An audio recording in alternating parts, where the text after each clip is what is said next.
नमस्कार, जय माता दी। कार्तिक माह महात्म्य 33वां अध्याय। दया दृष्टि कर हृदय में बहु भक्ति उपजाओ। 33वां अध्याय। लिखूं कृपा दृष्टि बरसाओ। सूत जी ने कहा, इस प्रकार अपनी अत्यंत प्रिय सत्यभामा को ये कथा सुनाकर भगवान श्री कृष्ण संध्या उपासना करने के लिए माता के घर में गए।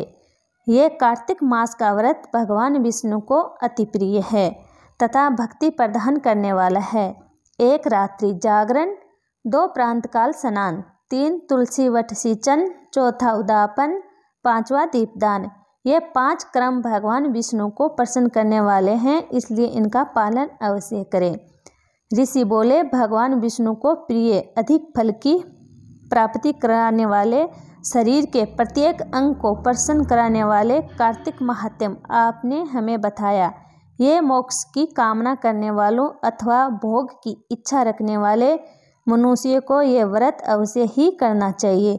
इसके अतिरिक्त हम आपसे एक बात पूछना चाहते हैं कि यदि कार्तिक मास का व्रत करने वाला मनुष्य किसी संकट में फंस जाए या वह किसी वन में हो या व्यक्ति किसी रोग से ग्रस्त हो जाए तो उस मनुष्य को कार्तिक व्रत को किस प्रकार करना चाहिए, क्योंकि कार्तिक व्रत भगवान विष्णु को अत्यंत प्रिय है और इसे करने से मुक्ति एवं भक्ति प्राप्त होती है, इसलिए इसे छोड़ना नहीं चाहिए।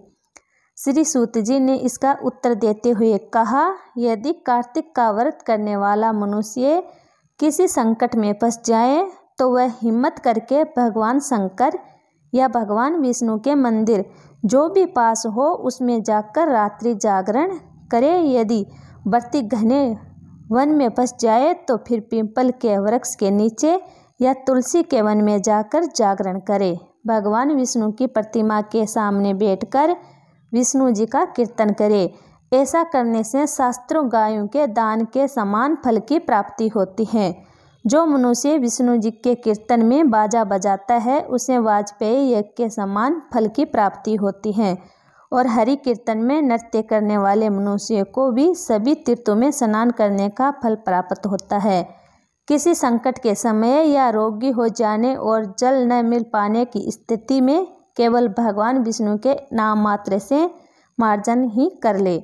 यदि उदापन ना कर सके तो व्रत की पूर्ति के लिए केवल ब्राह्मणों के प्रसन्न होने के कारण विष्णु जी प्रसन्न रहते हैं। यदि मनुष्य दीप दान करने में असमर्थ हो तो दूसरों की दीप की आयु आदि से भली भांति रक्षा करे। यदि तुलसी का पौधा समीप ना हो तो वैष्णव ब्राह्मण की ही पूजा कर ले, क्योंकि भगवान विष्णु सदैव अपने भक्तों के समीप रहते हैं। इन सब के न होने पर कार्तिक का व्रत करने वाला मनुष्य ब्राह्मण, गो, पीपल और वट वृक्ष की श्रद्धापूर्वक सेवा करे। शौनक आदि ऋषि बोले, आपने गो तथा ब्राह्मणों के समान पीपल और वट वृक्षों को बताया है और सभी वृक्षों में पीपल तथा वट वृक्ष को ही श्रेष्ठ कहा है। इसका कारण बताइए। सूत जी बोले, पीपल भगवान विष्णु और वट भगवान शंकर का स्वरूप है। पलाश ब्रह्मा जी के अंश से उत्पन्न हुआ है। जो कार्तिक मास में उसके पत्तल में भोजन करता है वह भगवान विष्णु के लोक में जाता है। जो इन वृक्षों की पूजा, सेवा एवं दर्शन करते हैं उनके सभी पाप नष्ट हो जाते हैं। ऋषि ने पूछा, हे प्रभु, हम लोगों के मन में एक शंका है कि ब्रह्मा, विष्णु और शंकर वट वृक्ष स्वरूप क्यों हुए? कृपया आप हमारी इस शंका का निवारण कीजिए। सूत जी बोले, प्राचीन काल में भगवान शिव तथा माता पार्वती विहार कर रहे थे। उस समय उनके विहार में विघ्न उपस्थित करने के उद्देश्य में अग्निदेव ब्राह्मण का रूप धारण करके वहां पहुँचे। विहार के आनंद के वशीभूत हो जाने के कारण माता क्रोध होकर पार्वती सभी देवताओं को श्राप दे दिया। माता पार्वती ने कहा, हे देवताओं, विषय सुख से कीट पतंगे तक अग्नि भिग नहीं है। आप लोगों ने देवता होकर भी उसमें विघ्न उपस्थित किए हैं, इसलिए आप सभी वृक्ष बन जाओ। श्री सूत जी बोले, इस प्रकार क्रोध होकर माता पार्वती जी के श्राप के कारण समस्त देवता वृक्ष बन गए।